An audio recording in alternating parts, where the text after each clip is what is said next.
हम लोग कर रहे थे क्वाड्रेटिक इक्वेशन और कई तरह के पैटर्न के क्वेश्चन हम लोगों ने किया था। आगे हम लोग उसमें कंटिन्यू करते हैं। वो क्वेश्चन जो आमतौर पे आते रहते हैं उसको हम लोग कर रहे हैं। क्या दे रखा है ये क्वेश्चन वो मैं पहले करके दिखाता हूँ, बताता हूँ मैं। ठीक है, क्या कर रहे थे हम लोग, वही जो करते कहते और सुनते चले आ रहे हैं कि जब वक्त होता है तो एहसास नहीं होता और जब एहसास होता है तो वक्त नहीं होता। मैं साबिर अली और आप देख रहे हैं ILCC क्लासेस, जो अलीगढ़ बेस्ड नीट JEE का रेजिडेंशियल कोचिंग क्लास है। साथ ही AMU जामिया और दूसरे यूनिवर्सिटी के इंट्रेंस की भी तैयारी कराई जाती है, जिसका ऑफलाइन ऑनलाइन दोनों ही मोड अवेलेबल है।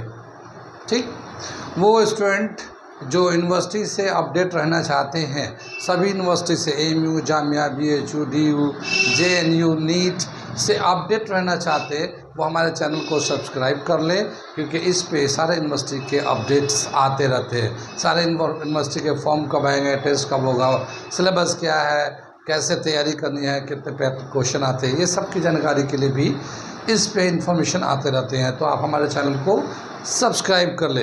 ये क्वेश्चन मैंने क्वाड्रेटिक इक्वेशन का लिखा है, बहुत अच्छा क्वेश्चन है और उसके हम करके दिखाते हैं, समझाते हैं। फिर आपको इसी तरह का एक क्वेश्चन देंगे जो प्रैक्टिस करने के लिए होगा। तो क्या दे रहा है question, if -4 is a root of a quadratic equation x² + px - 4 = 0 and the quadratic equation x² + px + k = 0 has equal roots, find the value of k। क्या बताया, इसमें दो क्वाड्रेटिक इक्वेशन है। एक क्वाड्रेटिक इक्वेशन बताया गया कि ये एक क्वाड्रेटिक इक्वेशन है और इसका एक रूट है -4, ठीक, और ये एक दूसरा क्वाड्रेटिक इक्वेशन है, मगर इनके दोनों रूट्स बराबर है, इक्वल रूट्स हैं। ठीक है, तो बताने हैं कि k का वैल्यू कितना होगा। सवाल समझ में आ गया? ये करके दिखाऊं मैं, सॉल्यूशन करके दिखाता हूं मैं। ठीक, क्या बोला इसमें कि ये जो -4 है, roots of the equation this, इस इक्वेशन का रूट है। तो जो रूट्स होते हैं, जब भी कभी हम उसका वैल्यू इस इक्वेशन में डालेंगे तो ये इसका रिजल्ट 0 हो जाता है। ठीक, यानी -4 जो है, अगर हम लोग इसका वेरिएबल यानी x की जगह पर डालेंगे तो ये पूरा रिजल्ट 0 हो जाएगा। किसकी जगह पे डालेंगे? x की जगह पे डालेंगे तो सो -4 is a solution of the equation. ठीक, अब हम लोग क्या करेंगे, जहाँ जहाँ x है वहाँ वहाँ -4 डालते हैं। तो इसमें डालते हैं -4, यहाँ पे x और इसका स्क्वायर कर दिया ये, फिर यहाँ प्लस है ये p -4, अब फिर ये -4 = 0। कितनी बात समझ में आई? ये समझ में हमने क्या किया, ये जो रूट्स था इसको हम लोगों ने x की जगह पे पुट कर दिया, क्योंकि रूट्स का मतलब ही होता है कि जब हम किसी क्वाड्रेटिक इक्वेशन को सिंप्लीफाई करते हैं तो 2 पावर होता है, 2 आंसर आते हैं, उस आंसर को x के आंसर बोलते हैं, वो root solution of the equation भी बोलते हैं, उसको रूट्स ऑफ द इक्वेशन भी बोलते हैं। मतलब ये होता है कि अगर उसके x की जगह पे वो वैल्यू डाला जाए तो वो सॉल्व करेंगे तो 0 के बराबर हो जाता है। तो यहीं यहाँ पे भी हमने x की जगह पे इसका वैल्यू डाला और ये 0 के बराबर कर दिया। अब यहाँ से हम लोग p का वैल्यू निकाल लेते हैं, तो ये 16 हो जाएगा, -4 का स्क्वायर 16, ये -4p, ये -4 = 0। 16 में से 4 जाएंगे 12 बचेंगे, तो इधर बचेगा 12, -4p = 0, 12 = 4p, साइड चेंज कर लिया, p = 3, तो p का हमारा वैल्यू आ गया 3। कितनी बात सुन में? अब इस p का वैल्यू यहाँ पे जो दूसरा इक्वेशन है इसमें डाल देते हैं 3 और फिर k का वैल्यू निकालते हैं। लेकिन इस क्वाड्रेटिक इक्वेशन का बोला क्या कि जो दो रूट्स आएंगे वो दोनों इक्वल होंगे, दोनों इक्वल होंगे। तो अब हम लोग इस p का वैल्यू जो है उठा के इसमें लेकर यूज़ करेंगे। ये वाला जो सेक्शन है ये समझ में आया? कोई डाउट तो नहीं? अगर कोई भी डाउट हो, किसी भी तरह का डाउट हो, कभी भी डाउट हो, आप हमें मैसेज कर सकते हैं, कॉल भी कर सकते हैं, मगर आमतौर पे क्लास में से हम बिजी होते हैं तो थोड़ा सा रिसीव नहीं होता। मैसेज द बेस्ट, ठीक है, मैसेज करिए। आगे चल हम लोग इसके अगला स्टेज पे चलते हैं। हम लोग p का वैल्यू इसमें यूज़ करने जा रहे हैं। इसे मैं मिटा दूँ, इसे मिटा दें, इसे ये लेते हैं हम लोग p का वैल्यू x² 3x प्लस के इज इक्वल टू 0। यहाँ पे p का वैल्यू है ना, हमने 3 डाल दिया, ये 3 यहाँ पे डाल दिया, p था नहीं है, यहाँ p था तो हमने p की जगह पे 3 डाल दिया और ये हमारा क्वाड्रेटिक इक्वेशन हो गया। लेकिन ये जो क्वाड्रेटिक इक्वेशन का रूट्स है दोनों बराबर है, यानी जब दोनों इक्वल रूट्स होते हैं तो d का जो वैल्यू होता है वो 0 होता है। क्या होता है? d का वैल्यू 0 होता है। d means b square minus 4ac is equal to 0, b square is equal to 4ac के बराबर होता है। अब यहाँ पे जो हम लोग जानते हैं x स्क्वायर से पहले 1a होता है, x से पहले b होता है और ये c होता है, तो b का जो वैल्यू है वो 3 है। तो यहाँ पे हम लोग 3 का स्क्वायर कर लेते हैं, ये वाला b, और इक्वल टू 4, a की जगह पे 1 है इसमें और c की जगह पे k है। ठीक, 3 का स्क्वायर 9, 4k और k का जो वैल्यू होगा हमारा 9/4 आ जाएगा। ये हमारा k का वैल्यू होगा। Find the value of k। अब हम लोग चॉइस में देखते हैं, a में दे रखा 7/3 माइनस 7/3 9/4, तो ये c आंसर हो गया। इस तरह से इसका आंसर हो जाएगा c। कितनी बार समझ में, कहाँ समझ में आया, कहाँ नहीं आया, पहले ही बताइए। आ रहा समझ में? क्या किया हम लोगों ने, एक ये रूट दे रखा था तो हम लोगों ने इसको सॉल्व करके, यानी इसको डालेंगे तो ये 0 के बराबर होगा, तो p जो है ना बच जाएगा और p का वैल्यू हमारा निकाल लिया हम लोगों ने। p का वैल्यू 3 निकल के आ गया। अब उस p का वैल्यू दूसरे इक्वेशन में डाल दिया, यहाँ डाल दिया। अब हमें k निकालना है, लेकिन इसका जो बताया क्या, ये क्वाड्रेटिक का जो कंडीशन दे रखा है वो इक्वल रूट्स का कंडीशन दे रखा है, तो हम लोगों ने इक्वल रूट का कंडीशन लगाकर और k का वैल्यू निकाल लिया। समझ में आई बात? अगर ऐसा ही क्वेश्चन दें तो कर देंगे आप लोग, सोच लीजिए।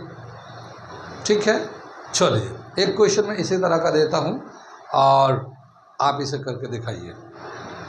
ठीक है, एक हमने क्वेश्चन दिया, जब भी अभी जो क्वेश्चन दिया था उसी के पैटर्न पे एक क्वेश्चन मैंने ये दिया है।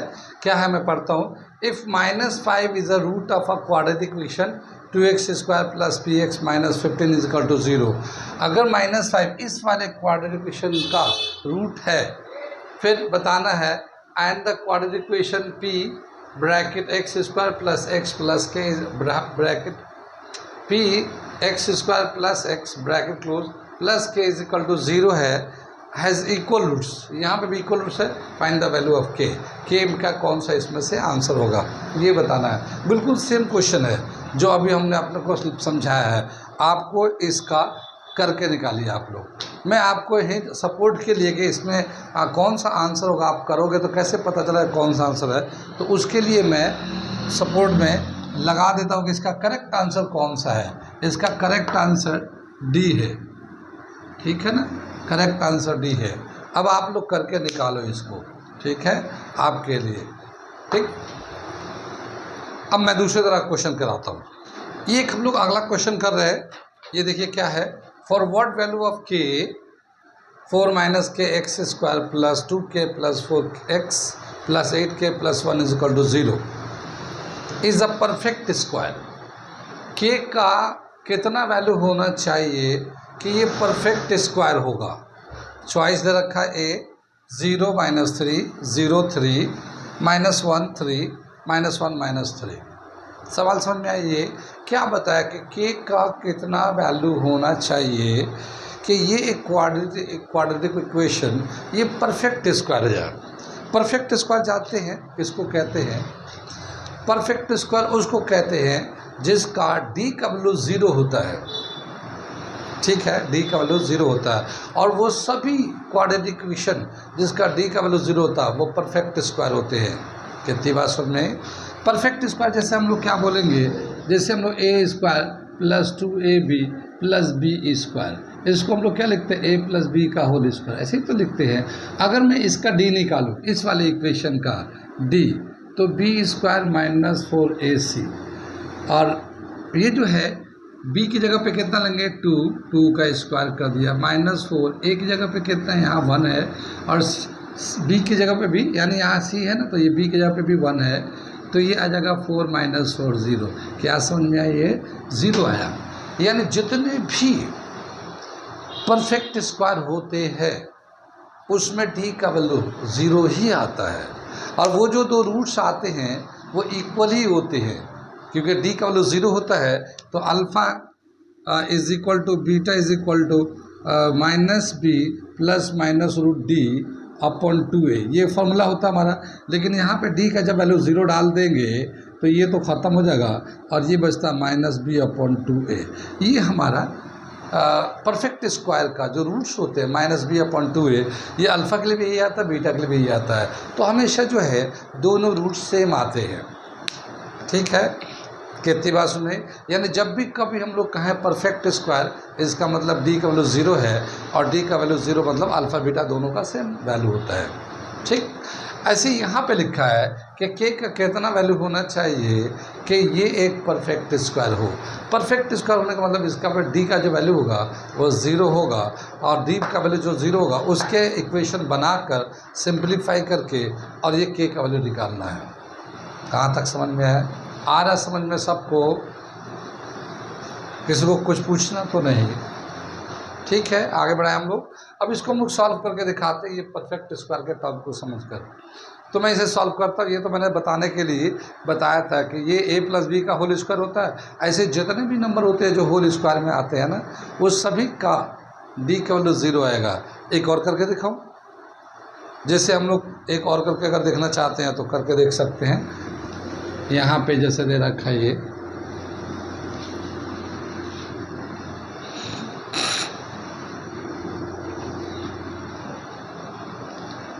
जैसे a प्लस 2b का होल स्क्वायर कर दो तो कितना जगह a square plus b square plus 2ab, तो 4ab प्लस 4b स्क्वायर, ये तो आएगा। बात देखो, a स्क्वायर 2ab तो 2ab तो ये 4ab आ गया और इसका स्क्वायर का 4b स्क्वायर हो गया ये।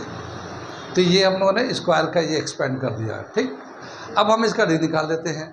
तो डी कितना आ जाएगा हमारा? ठीक, डी जो आएगा हमारा,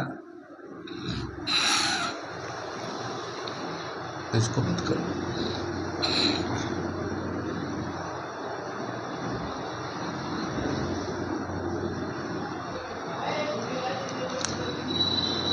एक दूसरा एग्जाम्पल हम लोग कर रहे हैं। जैसे मान लो x माइनस एक्स प्लस 5 का होल स्क्वायर है, तो क्या होगा? एक्स स्क्वायर 10x प्लस 25, ये आ जाएगा हमारा।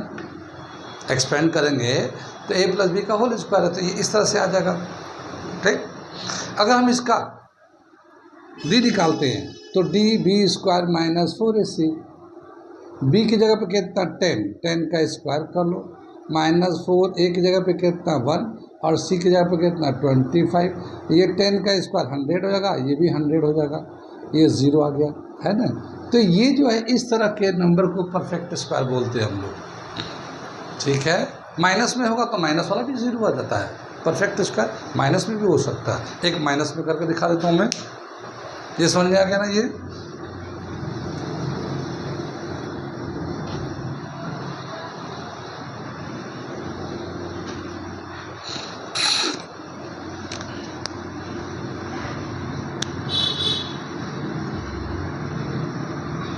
ये x माइनस 3 का होल स्क्वायर कर दिया, x square minus 6x plus 9, ऐसे आ जाएगा हमारा। एक्सपेंड करेंगे तो इसका डी निकाल लेते हैं, b square minus 4ac, b की जगह पे माइनस 6 लिया, इसका स्क्वायर कर दिया, माइनस 4, a की जगह पे 1 ले लिया और c की जगह पे 9 ले लिया, ये 36 हो गया, ये भी 36 हो गया, 0 हो गया।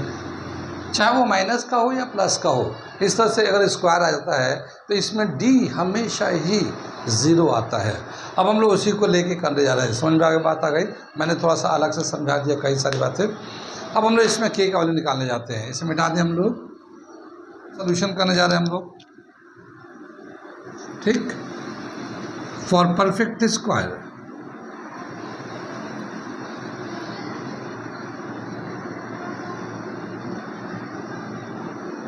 d is equal to 0, b square minus 4ac is equal to 0, b square is equal to 4ac। ठीक है ना। अब यहाँ पे जो वैल्यू दे रखा है ए बी सी का, तो ए का वैल्यू किसका होगा? जो x से पहले होता है, एक्स स्क्वायर, इससे पहले जो वैल्यू है ये a की जगह पे है ये, और यहाँ पे x से पहले ये वाला जो वैल्यू है ये b की जगह पे है, और ये जो बाकी बच्चा वो c की जगह पे है, बताया ही हमने। ठीक है, तो यहाँ पे b की जगह पे ले लेते हैं हम लोग। क्या आएगा? ये 2k प्लस 4 का होल स्क्वायर ये बी इसका स्क्वायर होगा। ये फिर आ जाएगा 4, ए की जगह पे है 4 माइनस के और सी की जगह पे है 8k प्लस 1। ये आ गया हमारा, ठीक है ना। यहाँ पे देखिए ये जो 2 इसमें है 4 इसमें, तो 2 कॉमन ले सकते हैं, तो 2 कॉमन ले लेते हैं तो k प्लस 2 ये ऐसे आ जाएगा। इसको हम लोग ऐसे स्क्वायर लगा देते हैं, ये हम लोग 0 यहाँ लगा दिया। ये 2 कॉमन ले लिया, इसमें से 2 में और 4 में से 2 कॉमन ले लिया, स्क्वायर था स्क्वायर लगा दिया, ठीक है। हम फिर इसके बाद अभी एक लाइन इसको ऐसे ही लिख देते हैं 4 माइनस के 8k प्लस 1। ये जो ना 2 का स्क्वायर करें, स्क्वायर किया 4 आ गया, इस पे स्क्वायर आ गया। अब ये 4 से 4 कैंसिल हो गया, ये ठीक है, 4 से 4 कैंसिल हो गया। a प्लस बी का होल स्क्वायर, तो k स्क्वायर 4k प्लस 4, ये हमने a प्लस बी का होल स्क्वायर से एक्सपेंड कर दिया। और इसको हम लोगों ने मल्टीप्लाई किया, तो मल्टीप्लाई करते देखो 4 8 जा 32k कर दिया, और फिर प्लस 4 ये आ गया, माइनस k से करेंगे तो minus 8k square minus k ऐसे आ गया, ठीक है। ये माइनस 8k है, इधर आके प्लस 8 की जगह ये k स्क्वायर है, तो ये 9k स्क्वायर आ जाएगा, ठीक है।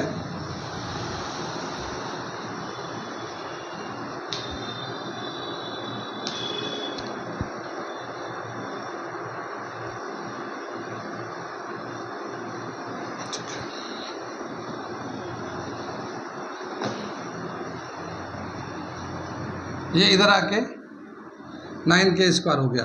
ये 4k यहाँ से था पहले से, और यहाँ पे जो है 31, देखो 32k में से एक माइनस हो जाएगा, 31k है, ये प्लस में 31k है। जब इधर आ जाएगा तो माइनस के 31k हो जाएगा, तो मैं माइनस के 31k लिख दिया। यहाँ 4 था और ये 4 इधर से कैंसिल हो जाएगा, दोनों तरफ से बराबर है, सेम साइन सेम ये है, तो ये 0 हो गया, इसके बराबर हो गया। अब क्या बचेगा, 9k स्क्वायर, ये प्लस 4k है, ये माइनस 31k है, तो बचेगा minus 27k is equal to 0, ठीक। यहाँ से मिले 9k कॉमन ले लेते हैं, 9k कॉमन लेंगे तो यहाँ से k माइनस 3 बचेगा is equal to 0। 9k is equal to 0 और k minus 3 is equal to 0, तो यहाँ k इज इक्वल टू 0 मिलेगा हमें। यहाँ से क्या मिल जाएगा, k लेंगे, यहाँ से हम लोग थोड़ा सा ऐसे कर लेते हैं, तो k इज इक्वल टू 0, या यहाँ से लेंगे तो k इज इक्वल टू 3, तो ये 0 और 3। अब हम लोग चेक करते हैं कि इसमें कौन सा आंसर है, 0 और 3, तो ये बी आंसर हो गया हमारा। कितनी बात समझ में? यहाँ पे जो बेसिक जो चीज़ था, एक को हमें दे रखा है, कैसा भी क्वाड्रेटिक इक्वेशन का हो, परफेक्ट स्क्वायर का मतलब ये है कि डी का वैल्यू 0 है, बाकी सिंप्लीफाई जैसे करते आ रहे हैं वैसे ही कर देंगे। कितना समझ में आई? ये एक और क्वेश्चन कर रहा हूँ, ये थोड़ा सा अलग टाइप का क्वेश्चन आने लगा, देखिए क्या है ये, मैं करके दिखाता हूँ। ये क्वेश्चन मैंने लिखा, अगला क्वेश्चन मैं पढ़ता हूँ और करता हूँ, मैं पढ़ता हूँ फिर समझाता हूँ या करके दिखाता हूँ मैं, ठीक है। क्या दे रखा है ये, if one root of the quadratic equation 7x square minus 50x plus 7 is equal to 0 is 7, then the another root is. ये एक क्वाड्रेटिक इक्वेशन है, ये एक क्वाड्रेटिक इक्वेशन है, इसका एक रूट जो ना 7 है, ये 7 है, तो दूसरा कितना रूट होगा इनमें से बताना है, कौन सा दूसरा रूट होगा। कितनी बात सुन में? तो दूसरा रूट कैसे निकालेंगे हम लोग, एक रूट दिया है तो हमारे पास दो तरीके हैं, सॉल्यूशन करके दिखाता हूँ मैं। दो तरीके हैं दूसरा रूट निकालने के लिए, ठीक है ना। एक तो हमारे पास है, एक रूट दे रखा, पूरा सब वैल्यू दे रखा है, ए बी सी सब वैल्यू दे रखा है, एक रूट दे रखा है, तो कैसे निकालेंगे? दो तरीके, एक बार हम लोग सम ऑफ द टूल्स इसको भी यूज़ कर सकते हैं, ठीक है। जैसे हमें यहाँ पे एक रूट दे रखा है, तो क्या मतलब हुआ, लेट अल्फ़ा इज़ 7, एक वैल्यू दे रखा, एक रूट दे रखा, तो हमने मान लिया अल्फ़ा हमारा 7 है, बीटा हमें निकालना है, ठीक है। इसको निकालने के दो तरीके हैं हमारे पास, दो तरीके हैं, या तो सम ऑफ टू रूट्स ले लें। सम ऑफ टू रूट्स क्या होता है, माइनस बी बाई ए होता है, याद आ रहा कुछ, याद आ रहा कुछ। सम ऑफ टू रूट्स हमने बताया है पूरा लेक्चर में, वो समझाया है। Sum of two roots minus B by A, एक तरीका तो इससे है, या फिर प्रोडक्ट ऑफ टू रूट्स, इससे भी हम लोग ले सकते हैं, वो है सी बाई ए। इन दोनों में से कोई भी मेथड ले सकते हैं हम लोग। अब अगर हम लोग सम के लेके चलते हैं, सम से करते हैं, तो क्या दे रखा है, अल्फ़ा जो है ये 7 दे रखा है, बीटा हमें निकालना है, और ये माइनस बी की जगह पे -50 दे रखा है, तो मैंने -50 ले लिया और ए की जगह पे 7 डाल दिया। ये माइनस माइनस प्लस हो जाएगा, ये 50/7 आ जाएगा।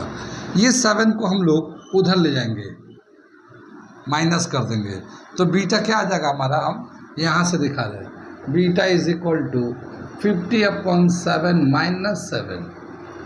ये प्लस में था ना, ये यहाँ पे उधर साइड चेंज कर -7 कर दिया, 7/1 कर लिया। Beta is equal to LCM ले लिया 50 49/7, और ये 50/49, तो बीटा इज इक्वल टू 1/7। ये हमारा इस वाले से आंसर आ गया 1/7, दूसरा रूट। ये तो हम लोग सम वाले को यूज़ कर लिया। अगर हम लोग प्रोडक्ट्स को यूज़ करना चाहते हैं, प्रोडक्ट वाले मेथड को यूज़ करना चाहते हैं, तो कैसे यूज़ करेंगे हम लोग, ये देखते हैं। देखो, एक तो हमें अल्फ़ा हमने सपोज कर लिया कि 7 दे रखा है, अब हमें बीटा निकालना है, ठीक। तो सी कितना है, यहाँ पे सी की जगह पे 7 है, तो ये 7 लिख लिया, और ए की जगह पे कितना है, ये भी 7 है, ठीक। ये मल्टीप्लाई में है, तो जब हम लोग इसको पहले देखते हैं, ये उधर जाएगा तो डिवाइड में चला जाता, तो बीटा इज इक्वल टू क्या हो गया, ये 7/7 × 7, ये भी 7 नीचे ही आ जाएगा, एक 7 काट लोगे तो 1/7, तो ये भी 1/7 आ रहा है, ये भी। दोनों मेथड से हम लोग कर सकते हैं। क्या समझ में आया कि अगर कभी कोई क्वाड्रेटिक इक्वेशन दे रखा हो, एक रूट दे रखा हो, तो वो सम ऑफ टू रूट से भी निकाल सकते हैं, प्रोडक्ट ऑफ टू रूट से भी निकाल सकते हैं। इसमें यह है कि देखना होता है कि कौन सा वैल्यू दिया हुआ है, और कभी कभी वैल्यू दिया हुआ नहीं होता, जैसे मान लो ये बी दिया हुआ नहीं होता, तो ज़ाहिर है सम ऑफ टू रूट्स नहीं यूज़ कर पाते, क्योंकि ये बी का वैल्यू हमें चाहिए था, ये बी तो हमारे पास है नहीं, तो हम लोग प्रोडक्ट का ही यूज़ करते, ठीक है, प्रोडक्ट का यूज़ करता तो सी बाई ए हो जाता, सी वाला ए वाला वैल्यू मिल जाता हमें। या मान लो सी का वैल्यू नहीं दिया हुआ है, बी का दे रखा, ए का दे रखा है, तो हम लोग फिर सम ऑफ टू रूट्स यूज़ करते, कितनी बात सुनी। तो अगर कोई टर्म नहीं दिया हुआ, उसके हिसाब से सम का यूज़ करें, प्रोडक्ट का यूज़ करें, वो हम लोग क्लासीफाई करते हैं, डिसाइड करते हैं। लेकिन अगर सब वैल्यू दे रखा है, तो फिर तो कोई भी मेथड से निकाल लो, आंसर निकल जाता है। कितनी बात समझ में आई है।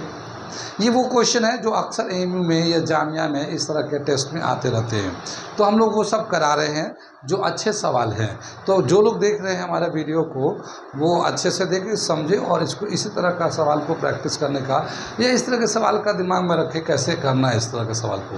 बाद में हम लोग क्या करेंगे कि एक टेस्ट जब चलेगा, जैसे कि अगर आप हमारे चैनल से पढ़ रहे हैं, तो आप चाहेंगे कि मैं और ज़्यादा से ज़्यादा क्वेश्चन प्रैक्टिस करूं, तो उस वैसे कंडीशन में जब तैयारी कर रहे होंगे आप लोग, तो आप हमसे जुड़े रहेंगे। अगर सब्सक्राइब कर लेंगे चैनल को, तो चैनल जब सब्सक्राइब करें तो हम लोग क्या करते हैं कि तैयारी के टाइम में मॉक पेपर चलाते हैं, यानी टेस्ट पेपर बना बना के हर वीक में टेस्ट लेते रहते हैं। तो जो बच्चे हमारे चैनल को सब्सक्राइब किए होते हैं, तो उनको नोटिफिकेशन आ जाता है कि हम ये चीज़ आपसे तब से शुरू करने जा रहे हैं।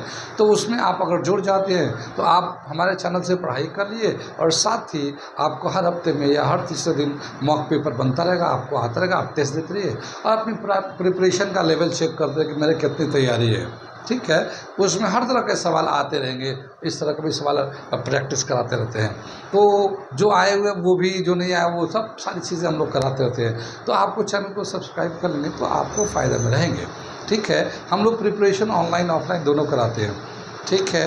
और अगर नहीं प्रिपरेशन करता तो आप हमारे चैनल से पढ़ सकते हैं फ्री में, ठीक है। आगे चले हम लोग अगला क्वेश्चन करते हैं। अगला देखते हैं कौन सा क्वेश्चन आ रहा है। इसी तरह के क्वेश्चन अभी शुरू होंगे रूट्स के बेस पे, अल्फ़ा बीटा के बेस पे हम लोग सवाल शुरू कर रहे हैं, ठीक है। ये अगला क्वेश्चन हम कर रहे हैं। क्या दे रखा है, if one root of 5x² + 13x + k = 0 be the reciprocal of the other root, then the value of k is. क्या मतलब हुआ, ये जो बताया गया कि एक जो रूट है दूसरे का रेसिप्रोकल है, दूसरे का रेसिप्रोकल है। रेसिप्रोकल तो जानते हैं, ठीक है। मैं सॉल्यूशन करता हूँ, इसका सॉल्यूशन करता हूँ। क्या बताया कि अगर एक रूट अल्फ़ा है तो दूसरा रूट 1/α है, यानी बीटा जो है 1/α के बराबर है।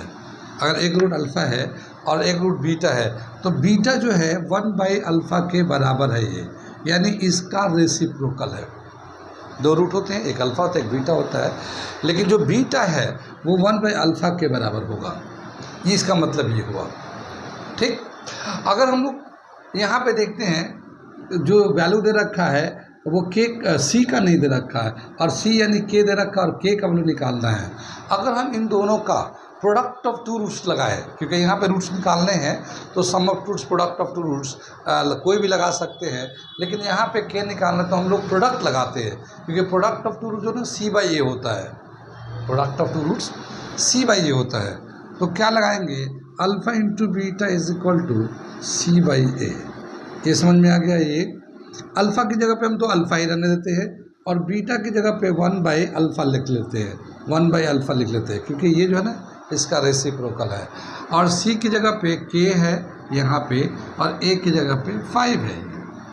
ठीक है, ये अल्फ़ा से अल्फ़ा कैंसिल हो जाएगा, ये 1 हो जाएगा और ये k/5 हो जाएगा। इसे क्रॉस करेंगे k इज इक्वल टू 5, ये हमारा आंसर हो जाएगा। k का वैल्यू कितना होना चाहिए, 5 होना चाहिए। ठीक है ना, तो इस तरह से इसमें आंसर जो होगा वो डी हो जाएगा। कितनी बात समझ में, कुछ समझ में आ रहा है यहाँ तक। ठीक है, समझ में आ रहा तो ठीक है, नोट करें इसे, आप लोग नोट करें। और बाकी इसके बाद हम ऐसा करते हैं, अगला क्लास में हम बताते हैं, और भी बहुत सारे सवाल है तो हम इसके बाद अगले क्लास में कराते हैं। ठीक है।